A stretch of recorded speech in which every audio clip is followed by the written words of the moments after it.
اللهم صل على سيدنا محمد وعلى آل سيدنا محمد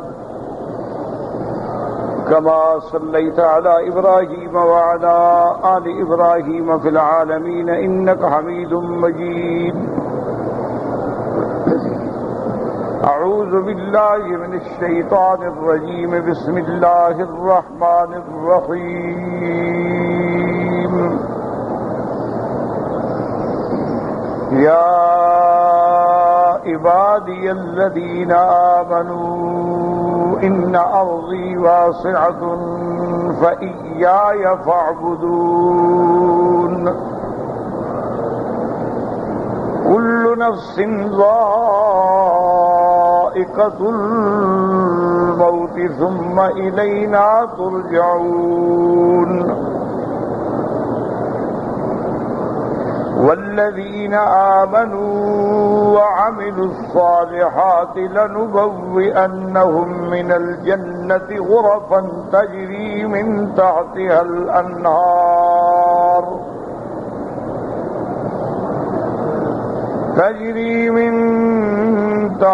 الأنهار خالدين فيها نعم أجر العاملين.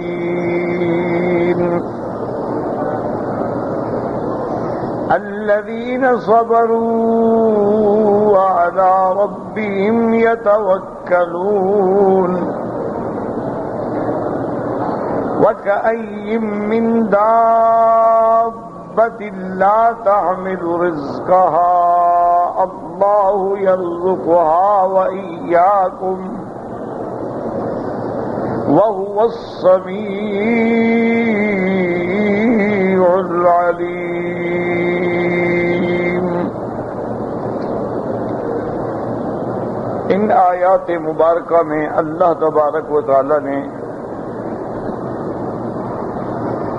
ہجرت کے بارے میں ارشاد فرمایا ہے. جیسا کہ میں نے کل عرض کیا تھا کہ ہجرت کا معنی ہوتا ہے ایک جگہ کو چھوڑ کے دوسرے مقام پہ منتقل ہونا. اور یہ ہجرت جو ہے حضور صلی اللہ علیہ وسلم کے زمانے میں فتح مکہ سے پہلے اس کا وہی مقام تھا جو شہادتین کا مقام ہے. یعنی اگر آدمی کلمہ نہ پڑھے تو مسلمان نہیں ہو سکتا. اسی طرح اگر اس وقت کوئی عمدن ہجرت نہ کرے تو وہ بھی مسلمان نہیں سمجھا جاتا. اور حضور کے صحابہ نے بعض نے ایک ہجرت کی اور بعض نے 2 ہجرتیں کی. بعض صحابہ نے مکہ سے حبشہ ہجرت کی، پھر حبشہ سے مدینہ منورہ ہجرت کی، اور بعض صحابہ نے مکہ سے سیدھا مدینہ منورہ ہجرت کی. اور یہ سنت اللہ ہے اور سنت الانبیاء ہے. ہر دور میں پیغمبروں نے ہجرت کی.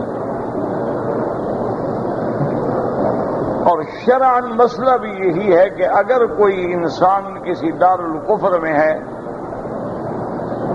جس ملک میں اس کو اپنے دین کے فرائض کی ادا کرنے میں مشکلات ہیں تو فوراً ہجرت کرے.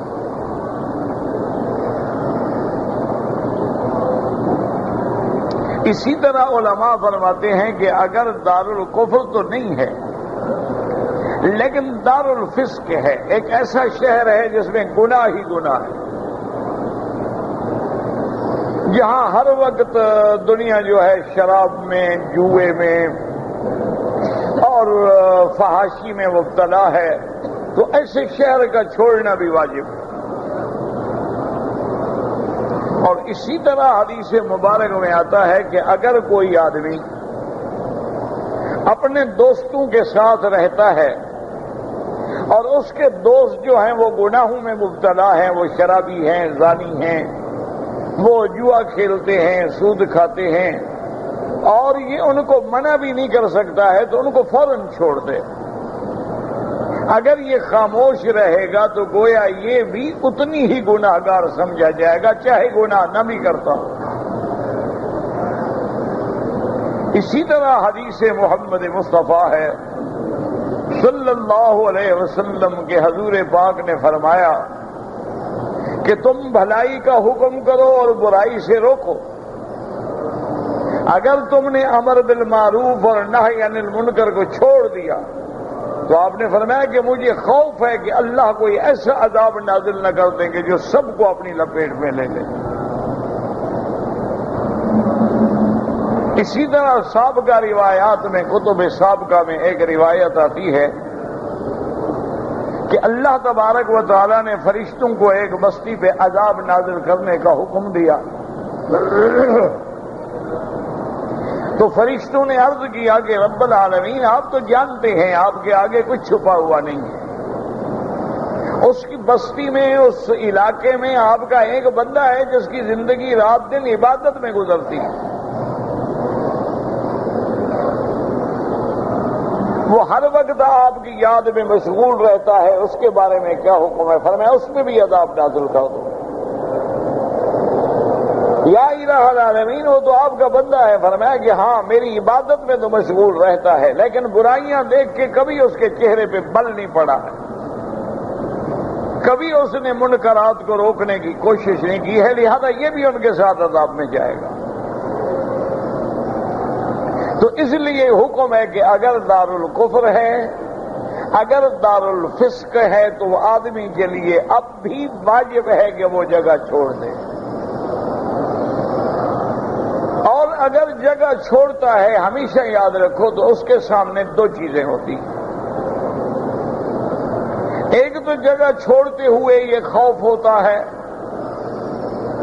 کہ کیا پتہ ہمیں دشمن نکلنے بھی دے گا یا نہیں نکلنے دے گا. ہم تو ہجرت کرنا چاہتے ہیں، ہم تو چاہتے ہیں کہ یہ ملک چھوڑ دیں، لیکن کیا پتہ ہمیں نکلنے بھی دیں گے کہ نہیں نکلنے دیں گے. ہمیں راستے میں مار دیا جائے گا، ہمیں جانے سے روکا جائے گا، ہم نہیں رکیں گے تو ہمیں مار دیا جائے گا. تو آدمی پہ خوف ہوتا. تو اس کا بھی اللہ تبارک و تعالی نے انہی آیات میں جواب دیا. فرمایا کہ میرے بندے اس بات سے کیوں گھبراتے ہو؟ کل نفس ذائقۃ الموت، موت تو ہر کسی پہ آنی. اگر تم گھر میں بھی رہو گے تب بھی موت آئے گی، اگر تم ہجرت کر جاؤ گے تب بھی موت آئے گی. لیکن وہ موت جو اللہ کے احکام کی تعمیل میں آئے اس کا کتنا بڑا اجر ہو. اسی لیے جیسے کہ حدیثوں میں آتا ہے کہ اگر کوئی آدمی حج کے ارادے سے اپنے گھر سے نکلتا ہے اور وہ اپنی بستی سے نکلا ہے، ابھی وہ ریلوے اسٹیشن پہ بھی نہیں پہنچا، ابھی وہ ایئرپورٹ پہ بھی نہیں پہنچا، ابھی اس نے احرام بھی نہیں باندھا، ابھی اس نے نیت ہی نہیں کی، صرف اپنے گھر سے حج کے لیے نکلا ہے اور راستے میں موت آ گئی، تو حدیث مبارک میں آتا ہے اللہ حکم فرماتے ہیں کہ میرے اس بندے کا قیامت تک حج لکھتے جاؤ کہ یہ میرے راستے میں نکلا تھا اور اس کو موت آ گئی ہے. تو اس لیے اگر آپ ہجرت کے لیے نکلیں گے، اگر خدا نہ کرے دشمنوں نے آپ کو مار ڈالا تو موت نے تو آنا ہے اور پھر سب نے اللہ کی طرف لوٹ کے جانا ہے اور اللہ تبارک و تعالی ہی اس کے بدلے عطا فرمائیں گے. اور اس کے بعد فرمایا والذین آمنوا وعملوا الصالحات، والذین آمنوا وعملوا الصالحات لنبوئنهم من الجنة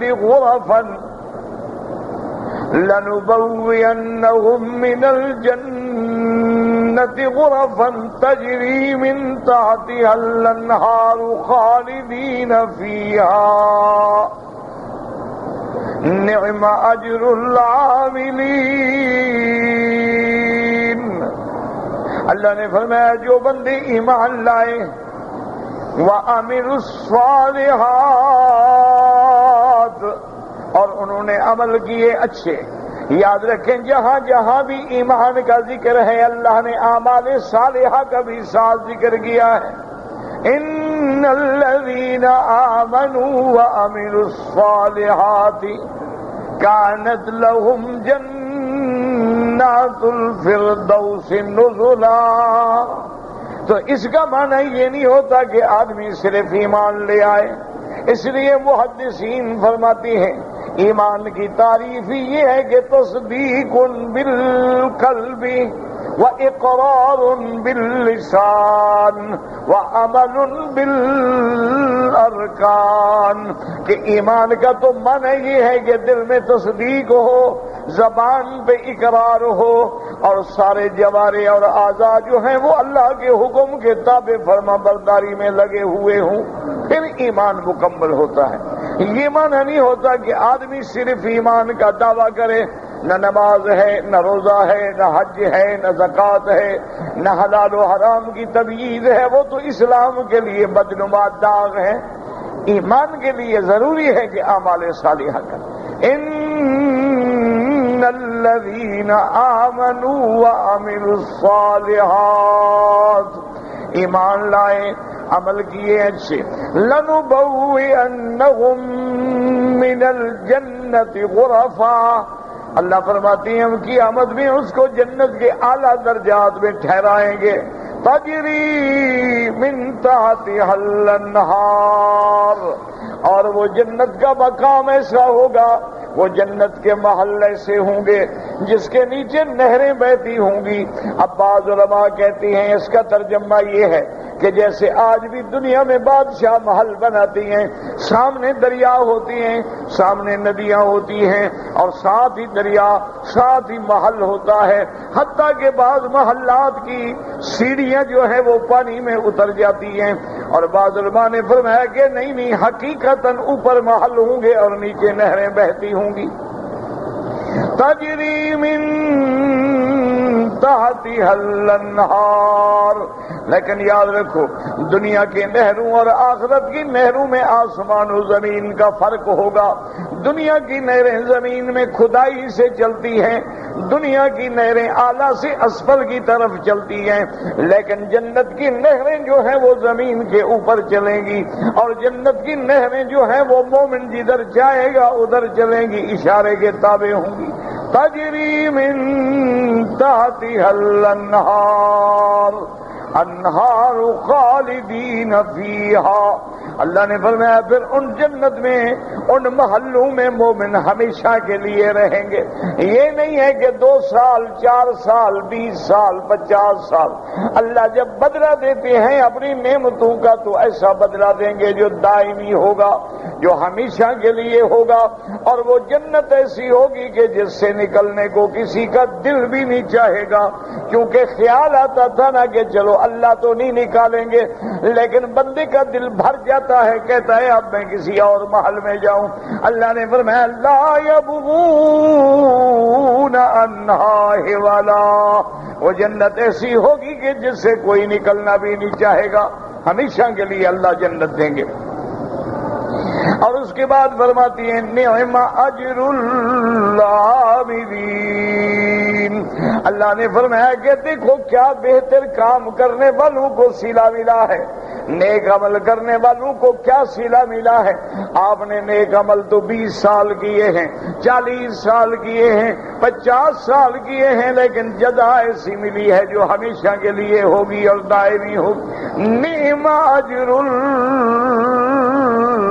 العاملین، اور فرمایا ایمان والوں کی الذین صبروا، جنہوں نے تکلیفوں پہ صبر کیا، جنہوں نے مشقتوں پہ صبر کیا، جنہوں نے پریشانیوں پہ صبر کیا، وَعَلَىٰ رَبِّهِمْ يَتَوَكَّلُونَ،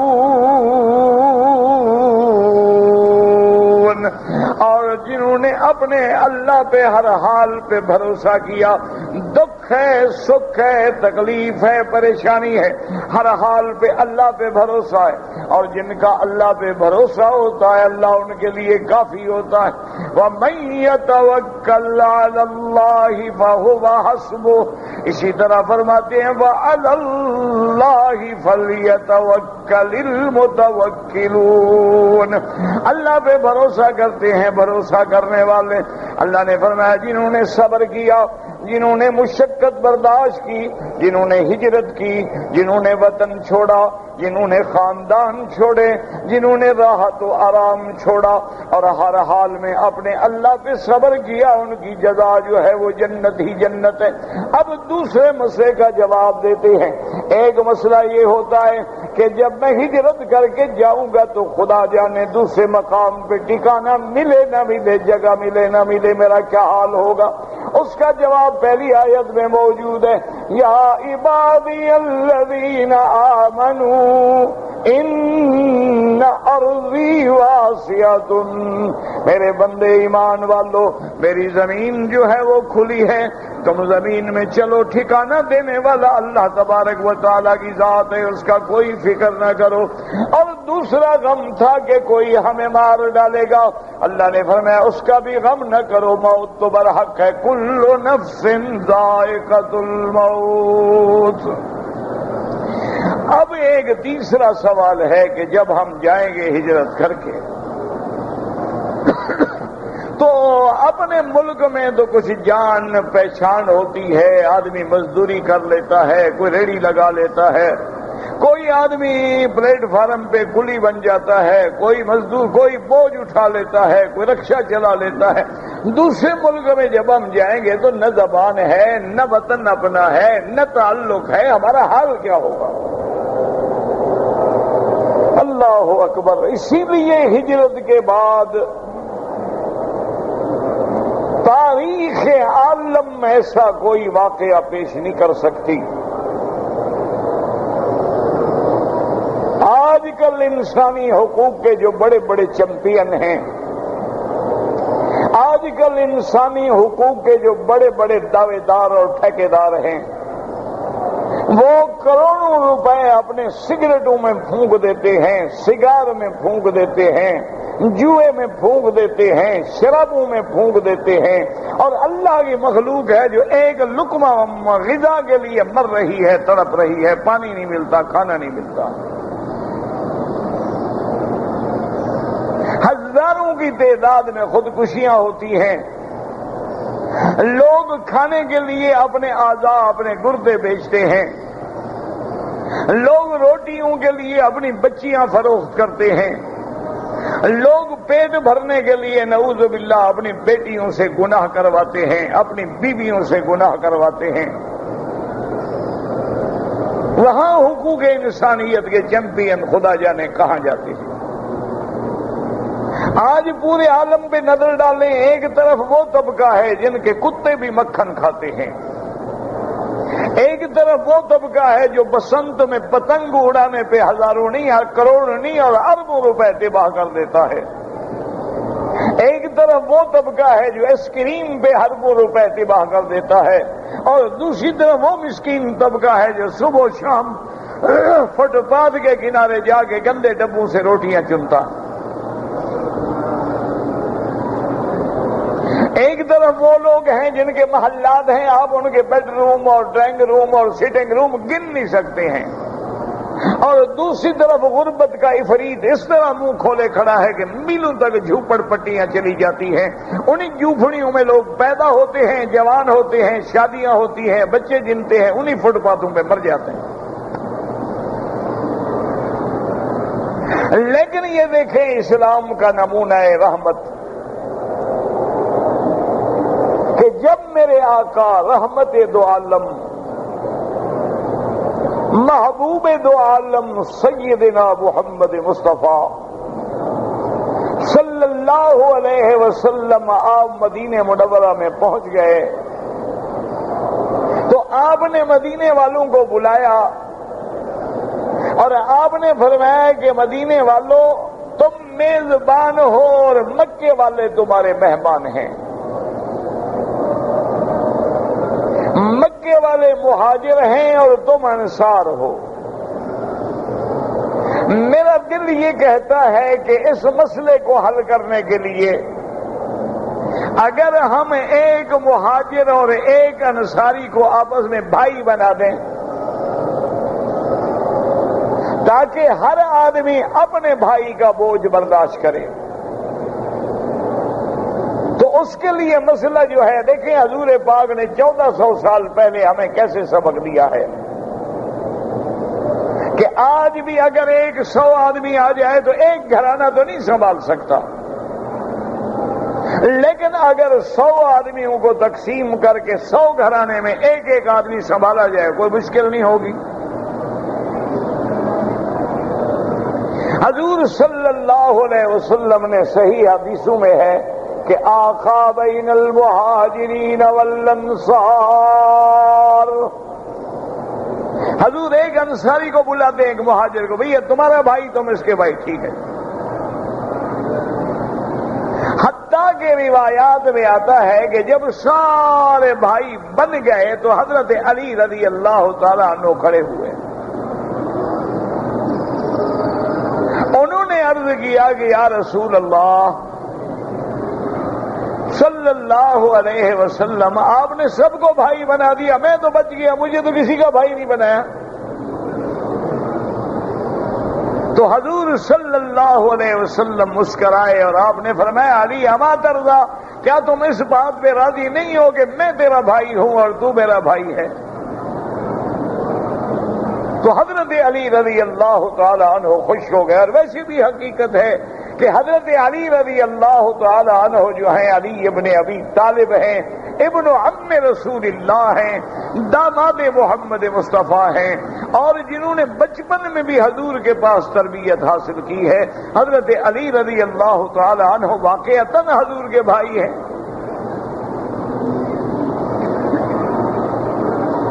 اور اس کے بعد جناب دیکھیں کہ صحابہ کا ایثار دیکھیں کہ انہوں نے مہاجر بھائیوں کو بلایا، انہوں نے کہا کہ بات یہ ہے کہ ایک بھائی وہ ہوتا ہے جو ایک ماں باپ سے پیدا ہو، ایک بھائی وہ ہوتا ہے جنہوں نے ایک ماں کا دودھ اکٹھے پیا ہو، وہ حقیقی بھائی ہے، وہ رضائی بھائی ہے۔ اور کبھی بھائی یہ ہوتے ہیں کہ ماں ایک ہے لیکن دونوں کا باپ الگ ہے، اور کبھی بھائی یہ ہوتے ہیں کہ باپ تو دونوں کا ایک ہے لیکن ماں الگ ہے، ایک عورت سے پیدا ہوا، دوسرا دوسری عورت سے پیدا ہوا، لیکن باپ ایک ہے۔ انہوں نے کہا وہ سب بھائی ہیں، لیکن آپ کی اخوت جو ہے اس کا تو کوئی مقابلہ نہیں کہ اللہ کے نبی محمد مصطفیٰ نے بھائی بنایا ہے، لسان نبوت نے بھائی بنایا ہے۔ تو لہذا ہم ایسے کرتے ہیں کہ مثال کے طور پہ 2 کمرے ہیں، ایک کمرہ تمہارا ہے ایک میرا ہے، میرے پاس باغ ہے اس میں 20 کھجوریں ہیں، تو آج کے بعد 10 تمہاری ہیں 10 میری، اور اس کے بعد حتیٰ کے بعد انصاری صحابہ نے یہ بھی کہا کہ تمہاری شادی نہیں ہوئی، میری 2 بیویاں ہیں، میری 2 بیویوں میں سے ایک پسند کر لو، میں طلاق دے دیتا ہوں، عدت کے بعد تم شادی کر لو۔ ایسی اخوت کی مثال، ایسا ایثار اور ایسی قربانیوں کی مثال عالم نہیں پیش کر سکتا۔ کہنے کے لیے بڑے دعوے کیے جاتے ہیں، کہنے کے لیے بڑے بڑے بیان دیے جاتے ہیں، غریبوں کے لیے بھلائی کے لیے بڑے بڑے پلان پیش کیے جاتے ہیں، لیکن عملاً کچھ نہیں ہوتا ہے۔ اچھا مہاجرین کا کردار دیکھیں، انہوں نے بھی کہا کہ بھائی جزاک اللہ خیرن، اللہ تمہیں جزا دے، اللہ تمہیں بدلہ دے، اللہ تمہیں برکتوں سے نوازے، اللہ تمہیں رحمتوں سے نوازے، ہمیں کسی نہ تیرے گھر کی ضرورت ہے، نہ تیرے باغ کی ضرورت ہے، نہ تیری بیوی کی ضرورت ہے، ہمیں مدد کرو، مہربانی کرو، رسی وسی لا دو، کوئی کلاڑی شلاڑی لا دو، ہم لکڑیاں کاٹ کے بیچیں گے، تم پر بوجھ نہیں بنیں گے۔ آگے بھی تو مہاجرین تھے نا، انہوں نے مشقتیں برداشت کی، انہوں نے تکلیفیں برداشت کی، لیکن ایک دوسرے کو کبھی تکلیف نہیں دی۔ تو اب مسئلہ یہ پیدا ہوتا تھا کہ ایک تو خوف تھا کہ جائیں کہاں، اس کا جواب آ گیا ان ارضی واسعۃ، میری زمین وسیع ہے، بڑی ہے، جہاں جاؤ جگہ ملے گی۔ دوسرا خوف یہ تھا کہ کوئی ہمیں مار ڈالے گا، اس کا بھی جواب آ گیا کل نفس ذائقۃ الموت۔ اب تیسرا خوف یہ تھا کہ ہم کیا کریں گے، روزی کے وسائل کیا ہوں گے، رزق کے وسائل کیا ہوں گے، کیسے کمائیں گے، کیسے کھائیں گے۔ اس کا اللہ نے انہی آیات میں جواب دیا وَكَأَيٍّ مِّن دَابَّةٍ لَّا تَحْمِلُ رِزْقَهَا وَكَأَيٍّ مِّن دَابَّةٍ لَّا تَحْمِلُ رِزْقَهَا اللَّهُ يَرْزُقُهَا وَإِيَّاكُمْ وَهُوَ السَّمِيعُ العلیم۔ اللہ نے فرمایا میرے بندے تم جو روزی کا فکر کر رہے ہو ذرا نظر ڈالو وَكَأَيٍّ مِّن دَابَّةٍ، کتنے حیوان ہیں، کتنے حیوانات ہیں، پرند ہیں، چرند ہیں، وہ تو اپنی روٹی اپنا رزق سنبھال کے نہیں رکھتے، ان کو بھی تو میں روزانہ رزق دیتا ہوں۔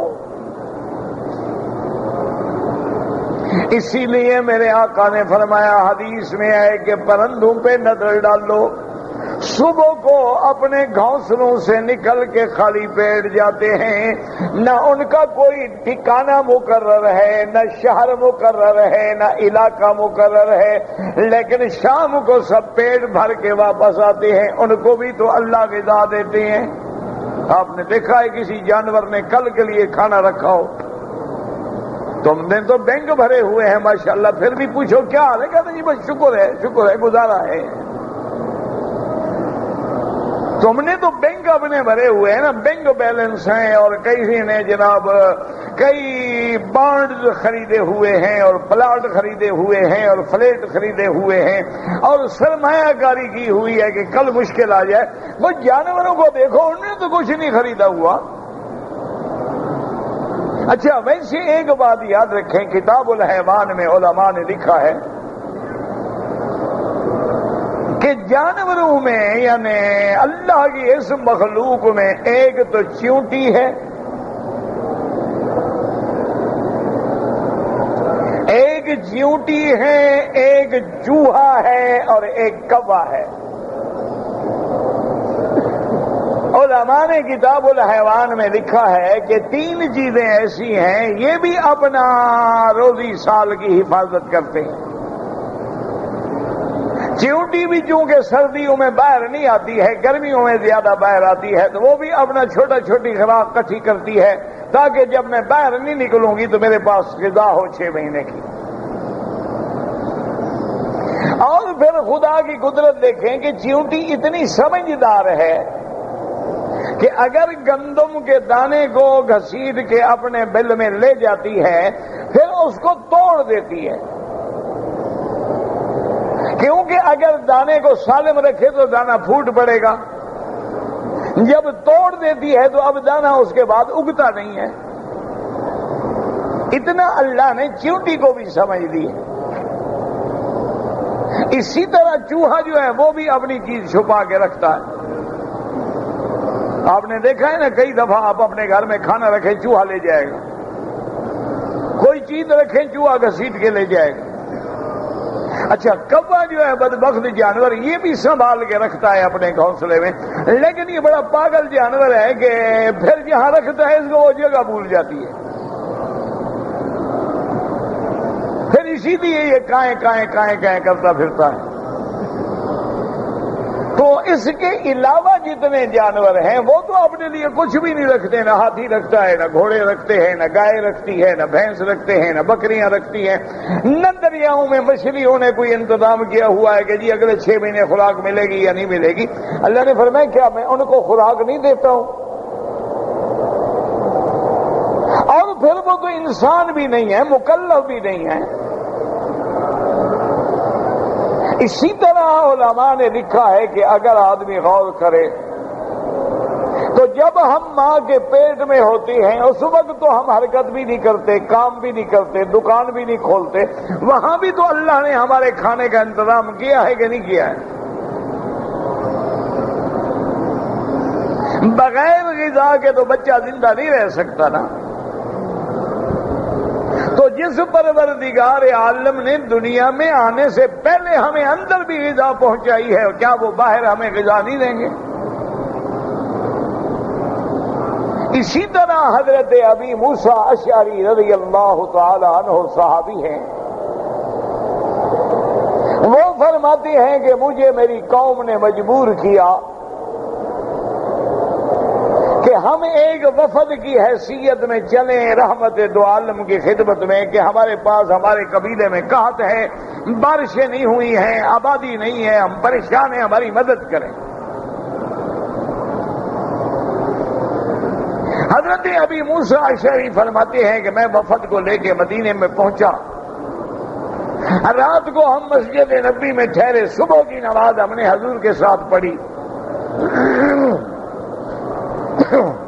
اللہ کی شان یہ ہے کہ حضور پاک نے نماز میں یہی آیت پڑھی، وَمَا مِن دَابَّةٍ فِي الْأَرْضِ۔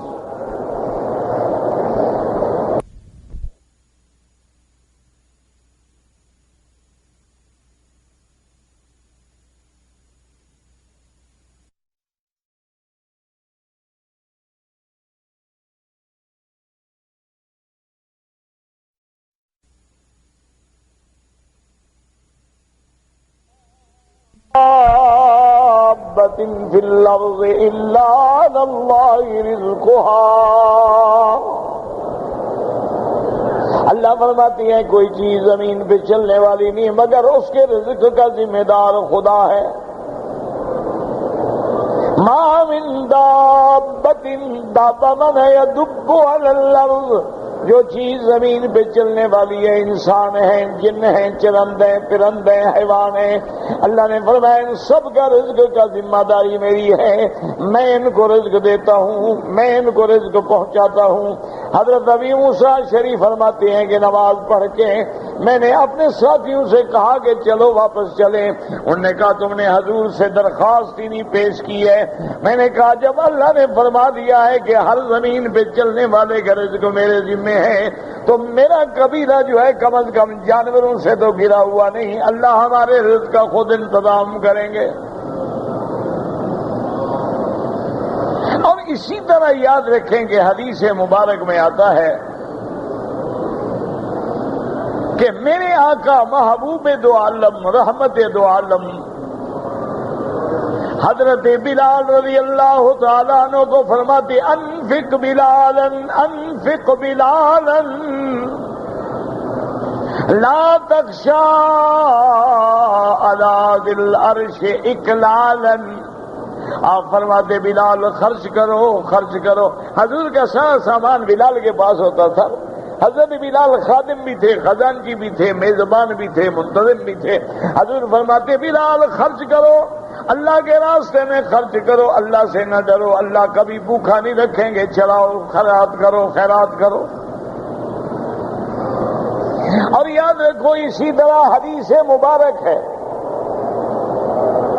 میرے آقا فرماتی ہیں کہ جب سورج طلوع ہوتا ہے اللہ کے فرشتے آ جاتے ہیں ڈیوٹی پر۔ دو فرشتے اللہ کے روزانہ آتے ہیں اور وہ اللہ تعالی سے دعا کرتے ہیں کہ اللہم آت لکل منفق خلفا وآت لکل ممسک تلفا۔ دعا کرتے ہیں یا اللہ جو تیرے راستے میں خرچ کر رہے ہیں ان کو بدلہ عطا فرما، اور جو بخل کر رہے ہیں ان کے مال کو تلف کر دے، تباہی ڈال دے۔ تو اللہ کے فرشتے بھی دعا کرتے ہیں۔ اور اسی طرح یاد رکھو قرآن میں ہے وَمَا أَنفَقْتُم مِّن شَيْءٍ فَهُوَ يُخْلِفُهُ۔ اللہ فرماتے ہیں کہ جو تم اللہ کے راستے میں خرچ کرتے ہو اس کو اللہ تبارک و تعالیٰ پورا کر دیتے ہیں. اور میرے آقا فرماتے ہیں ما نقص مال من صدقۃ قط. آپ نے فرمایا جو بندہ خیرات کرے اللہ کے راستے میں لوگوں کو دے, مہمانوں کو غریبوں کو کھلاتا رہے, صدقہ کرنے سے اس کے مال میں کبھی کمی نہیں آ سکتی. اللہ تبارک و تعالیٰ اور زیادہ برکتیں ڈال دیتے ہیں. اسی طرح ایک دفعہ بڑا عجیب واقعہ ہوا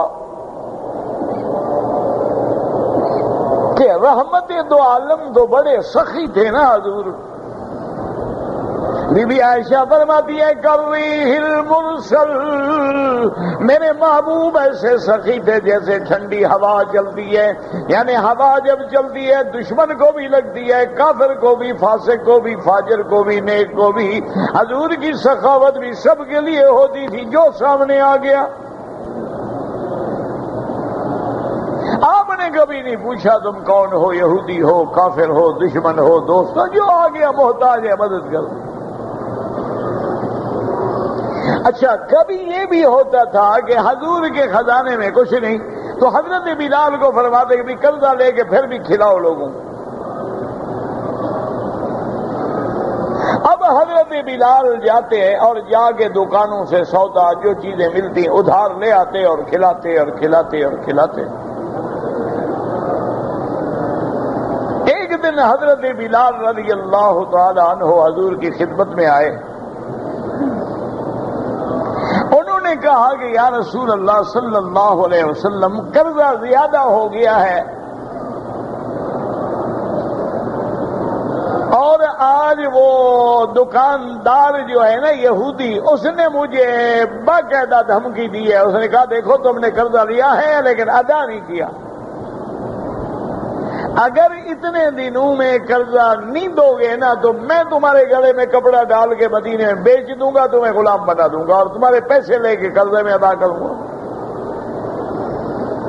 حضرت بلال رونے لگ گئے, کہنے لگے یا رسول اللہ اتنے عرصے کے بعد اللہ نے غلامی سے جان چھڑائی, اب پھر مجھے غلام بنا دے.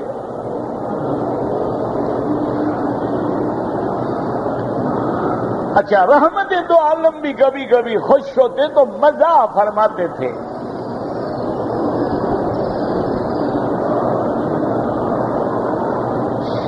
تو حضور نے فرمایا کہ بلال پھر تم نے کیا سوچا ہے, کیا حل کیا ہے, میرے پاس بھی تو پیسے نہیں ہیں. انہوں نے کہا یا رسول اللہ میں نے ایک حل سوچا ہے, میرے عقل میں ایک طریقہ ہے. آپ نے فرمایا بتاؤ وہ کیا ہے. انہوں نے کہا رسول اللہ میں یہاں مدینہ چھوڑ کے چھپ جاتا ہوں, جب میں ہوں گا نہیں تو میرا کیا کرے گا, کہاں سے پکڑے گا مجھے, اور جب آپ کے پاس اللہ پیسے بھیج دیں اور آپ قرضہ ادا کر دیں مجھے خبر بھیج دینا, میں واپس آ جاؤں گا. حضور مسکرائے. آپ نے فرمایا اچھا بلال چلو ٹھیک ہے فکر نہ کرو. حضرت بلال فرماتے ہیں کہ رات کا آخری پہر تھا کہ جگانے والے نے مجھے آ کے جگایا کہ حضور بلاتے ہیں. میں حضور کی خدمت میں آیا. حضور نے فرمایا کہ مسجد کے باہر جا کے دیکھو 2 اونٹنیوں پہ سامان آیا ہے وہ اتار لو, اور وہ سامان جو ہے اس کی قیمت کر کے قرضہ ادا کرو اور جو باقی بچ جائے وہ خیرات کر دو.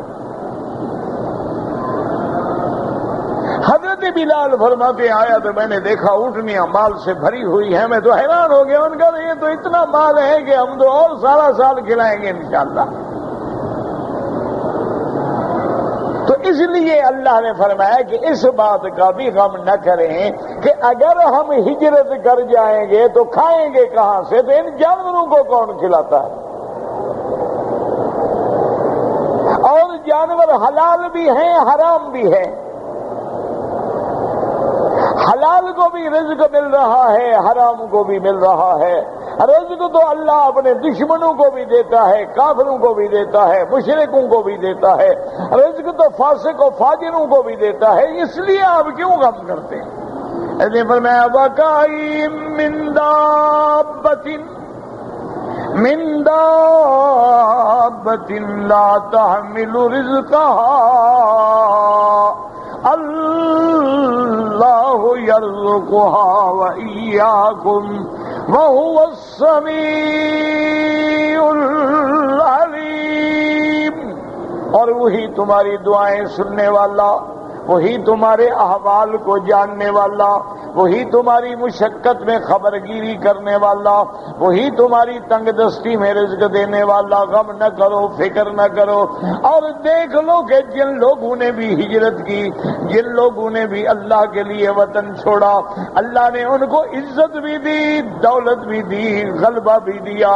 اس لیے حدیث میں آتا ہے کہ ایک دن حضرت ابی ہریرہ رضی اللہ تعالیٰ عنہ بیٹھے ہیں، ریشم کا رومال ہے، ناک صاف کر رہے ہیں، اور دیکھ دیکھ کے کہتی ہیں بخن بخن لے ابی ہریرہ، فرماتی ہیں ابی ہریرہ واہ واہ بھی تیری کیا ٹھاٹ ہے، تمہیں وہ دن بھول گئے جب بھوک سے پڑا ہوتا تھا اور لوگ تیری کمر پہ پاؤں رکھ کے گزر جاتے تھے، آج تو ریشمی رومالوں سے ناک صاف کر رہا ہے۔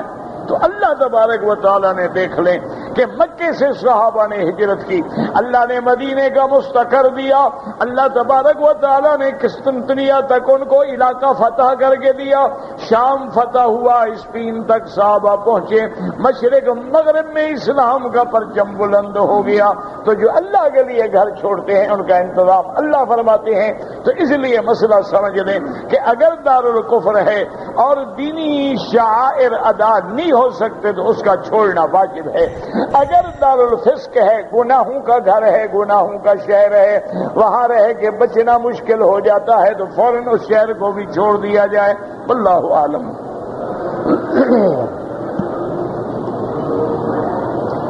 اللہم صلی علی سیدنا محمد وعلی آل سیدنا محمد وبارک وسلم۔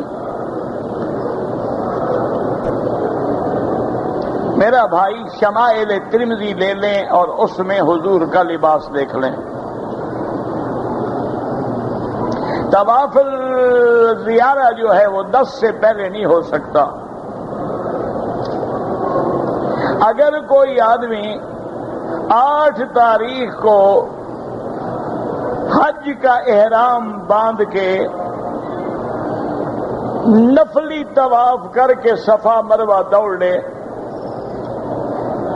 10 تاریخ کو جب واپس آئیں گے صرف طواف زیارت کریں گے، صفا نہیں دوڑیں گے۔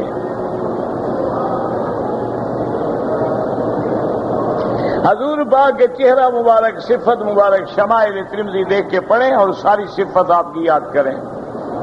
اگر آپ شمائل ترمذی نہ پڑھ سکیں تو سیرت النبی شبلی رحمت اللہ علیہ کی لے لیں، اور کئی کتابیں ہیں، کیونکہ یہ ایک مستقل بات ہے، ایسی بات نہیں کہ آدمی ایسے بیان کر دے۔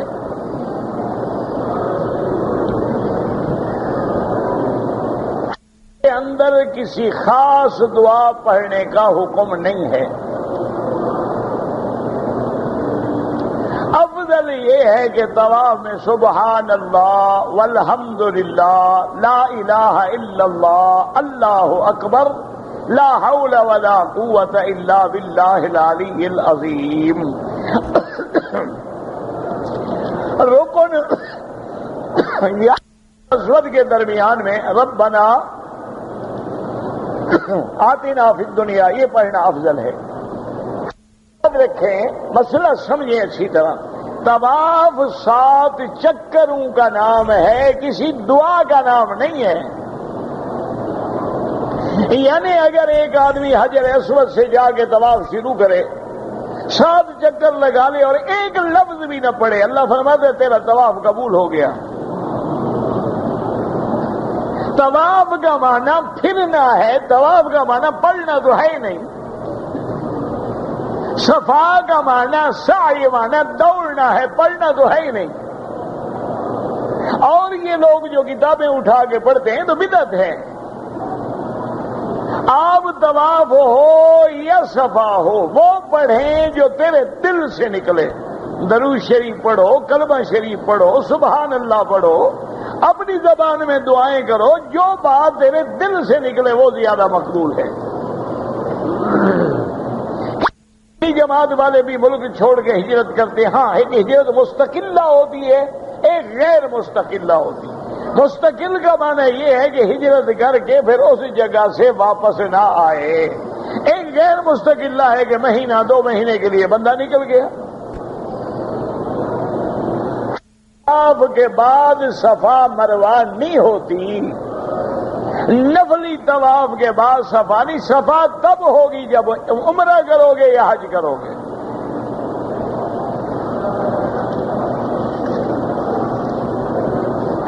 حال اگر ایک آدمی مکے میں رہتا ہے، اپنی فیملی کے ساتھ مدینہ منورہ سے آیا ہے اور کسی نے عمرہ نہیں کیا، تو امام ابو حنیفہ رحمت اللہ علیہ فرماتے ہیں کہ یا تو واپس مدینے جا کے عمرہ کر لے، ورنہ اس کو دم دینی ہوگی.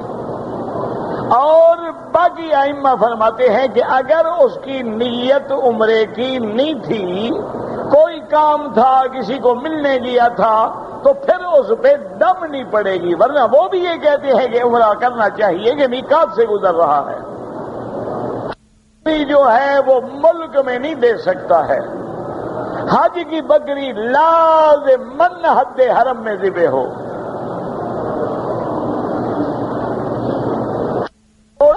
کوشش کی ہے لیکن قسمیں بھی کھائیں، نہیں چھوڑ سکا.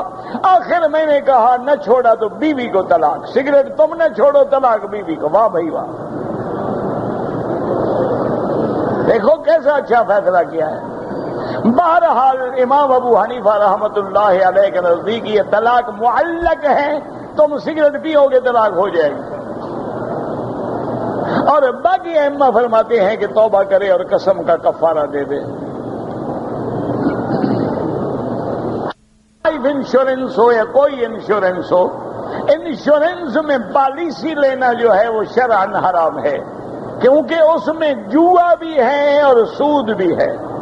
کیا مانا؟ مثلا ہم نے 10 لاکھ کی پالیسی لی، میں نے ابھی 50,000 جمع کرایا، مر گیا تو 10 لاکھ مل گیا. اسی کا نام تو جوا ہے نا، کہ 50,000 کا پتہ مارا 10 لاکھ آ گیا. اور جوا کیا ہوتا ہے؟ اچھا اگر میں نہیں مرا، وقت پورا ہو گیا تو مجھے 10 لاکھ بما سود کے ملے گا. سود بھی آ گیا تو یہ تو ڈبل حرام ہے، یعنی سود بھی ہے اور جوا بھی ہے. ہاں جن ملکوں میں آدمی قانوناً مجبور ہے کہ انشورنس کے بغیر وہ رہنے نہیں دیتے، وہ مجبور ہے، اس پہ گناہ نہیں ہے. خبر ہو یا یہ ضروری نہیں ہوتا کہ آدمی طلاق دے تو بیوی کو پتہ بھی ہو.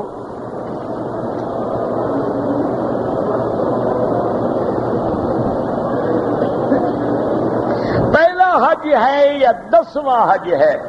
اگر حج تمتع ہے یا قران ہے تو بکری لازم ہے. اگر حج افراد ہے تو بکری واجب نہیں ہے.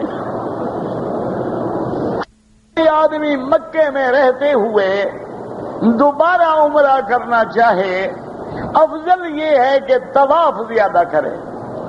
جتنی دیر عمرے میں لگائے اتنی دیر طواف میں لگائے تو زیادہ ثواب ہے. لیکن اگر کرنا چاہے تو پھر مسجد عائشہ جانا ہوگا یا جعرانہ جانا ہوگا، حد حرم کے باہر جا کے احرام باندھنا ہوگا. کہ اکثر بچے، میں سکول ٹیچر ہوں اور بچے شرارتی ہوتے ہیں تو بچوں کو جرمانہ کیا جاتا ہے تاکہ وہ شرارت سے باز آ جائیں.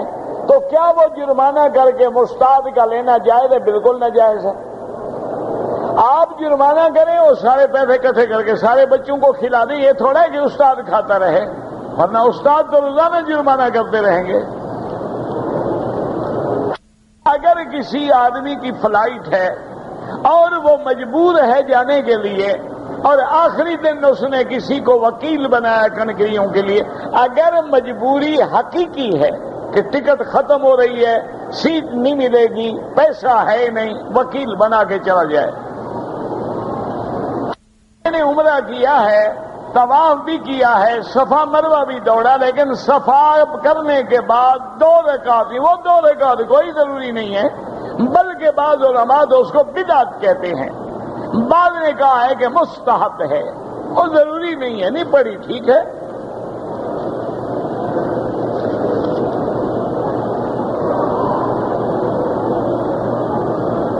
کہتے جی کہ ظہر اور عصر کی نماز جو ہے وہ سری ہے اور فجر اور مغرب اور عشاء میں امام جہر سے پڑھتا ہے، اللہ بتلاتے ہیں کہ میرے بندے جان لو تم سرن پڑھو یا جہرن پڑھو، میں دونوں جانتا ہوں۔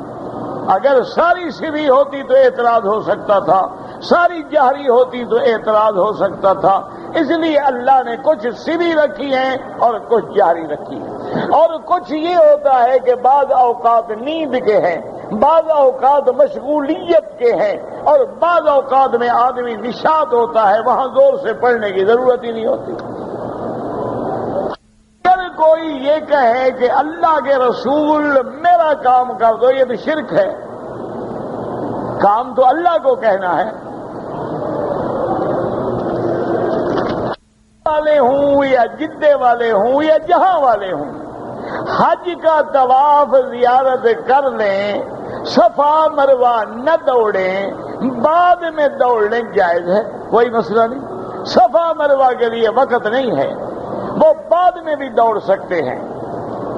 فراد والے جو ہیں، اگر انہوں نے حج کی بکری رکھنی ہے تو 10 تاریخ کو کنکریاں ماریں، پھر بکری ذبح کریں، سر مڈائیں اور احرام کھولیں۔ حائضہ عورت ہو یا نفاس والی عورت ہو، طواف الوداع تو معاف ہو جاتا ہے، لیکن طواف زیارت کبھی معاف نہیں ہوگا، نہ حج ہوگا نہ خاوند بے حلال ہوگی۔ اگر ایسی کوئی حالت ہو جائے تو ہوائی جہاز چھوڑ دے، سیٹ چھوڑ دے، پاک ہو کے فارغ ہو، پھر دیکھا جائے گا، ورنہ لیڈی ڈاکٹر سے مشورہ کر کے پہلے دوائیں استعمال کرے تاکہ ان دنوں میں حیض آئے ہی نہیں۔ آ رہے ہیں جن کی نیت انشاءاللہ مکے میں 15 دن ہے یا زیادہ ہے، وہ نماز مکے میں پوری پڑھیں گے۔ اگر آ جائے 2 دن کے بعد مدینہ چلے گئے، 8 دن کے بعد، یہ تو مسافر ہیں۔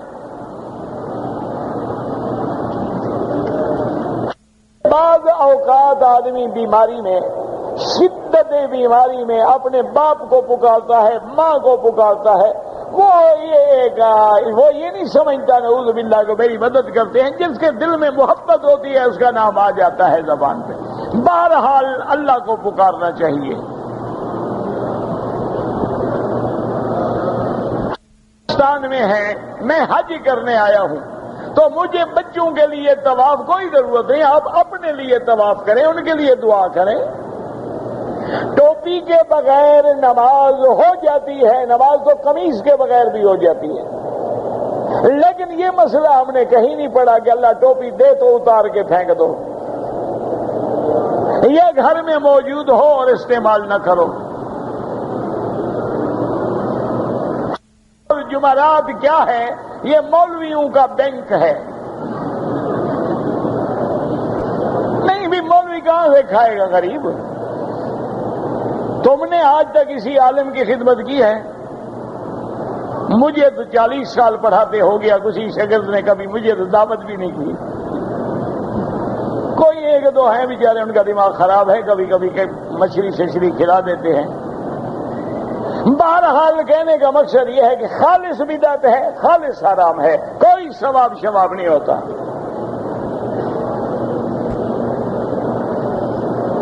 کہتے جی کہ اگر آدمی اپنی بیوی کو یا بیوی اپنے خامد کو بغیر کپڑوں میں دیکھ لے تو وضو ٹوٹ جاتا ہے۔ نہیں، وضو اتنا کچا نہیں ہوتا، تمہارا وضو کچا ہو تو الگ بات ہے، ورنہ وضو دیکھنے ویکھنے سے نہیں ٹوٹتا۔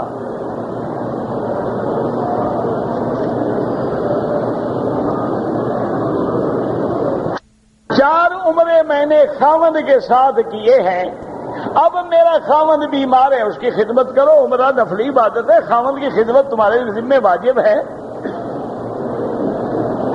عورت حالت احرام میں چہرہ کھلا رکھے، لیکن غیر محرم آگے آ جائیں تو کپڑا ڈال لیں۔ او بابا یہ مسئلے بلا اس وقت پوچھو جب عمل بھی کرو۔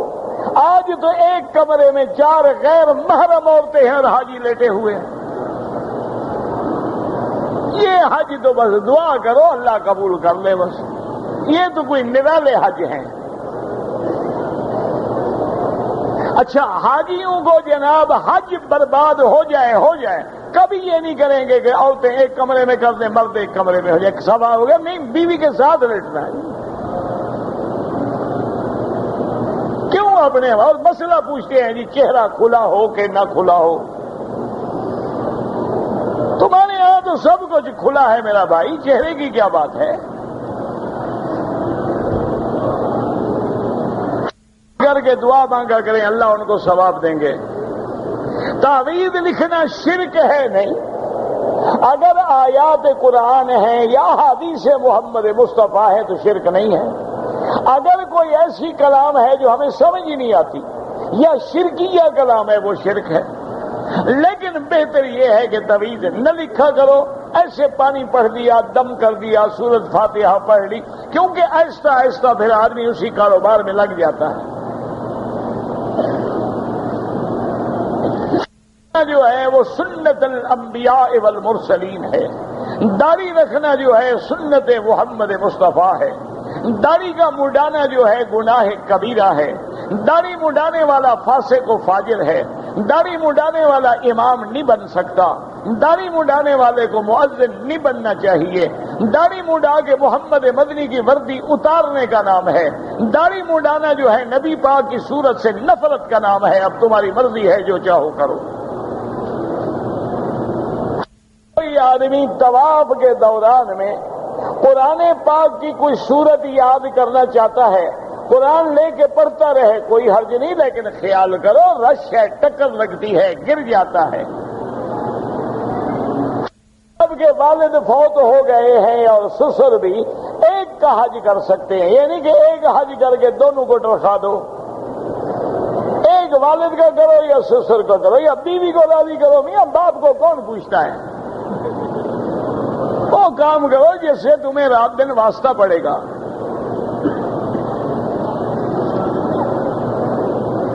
اگر عورتیں بوڑھی ہیں, بوڑھے مرد ہیں, بیمار ہیں, وہ مزدلفہ میں صبح صادق سے پہلے مینا چل پڑیں, بالکل جائز ہے. کے لیے طواف قدوم ہوتا ہی نہیں.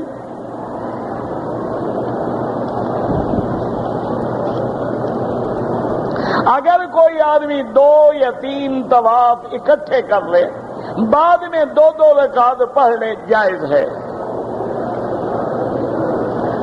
اگر اپنی جوتی گم ہو جائے تو کسی اور کی جوتی اٹھا سکتا ہے. چلو ایک فتویٰ تم دے دو, جوتی والا میں دے دیتا ہوں. اگر کسی کی بیوی گم ہو جائے,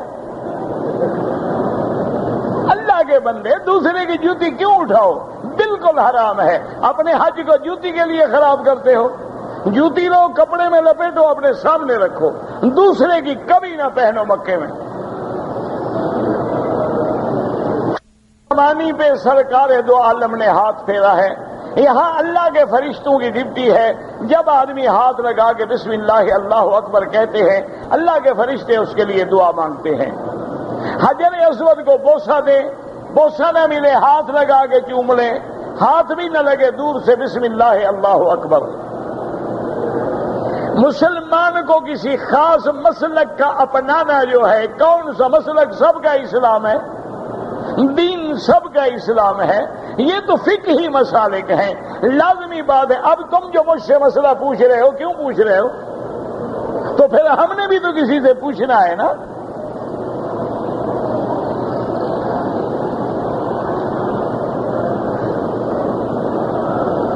میں نے بہت ساری نمازیں قضا کی ہیں. پہلا علاج یہ ہے کہ سچے دل سے توبہ کرو, اور اس کے بعد فقہائے احناف کے نزدیک یہ ہے کہ قضا پڑھتے بھی رہو, تاکہ اللہ نے صحت دی ہے, طاقت دی ہے. نفلیں پڑھنا چھوڑ دو, وہی قضا کی نیت کر کے پڑھتے رہو.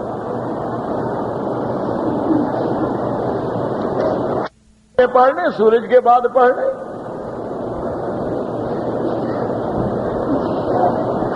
دوسرے کا جوتا بغیر اجازت پہننا حرام ہے. کہتے جی فقہ حنفی میں اگر گھر کے 4 بندے سب کی قربانی کرنی ہوگی. فقہ حنفی میں آفاقی آدمی جو ہے, میقات سے ادھر رہنے والا, اگر حج افراد کرنا چاہے بالکل کرے, لیکن پھر احرام میں رہنا ہوگا.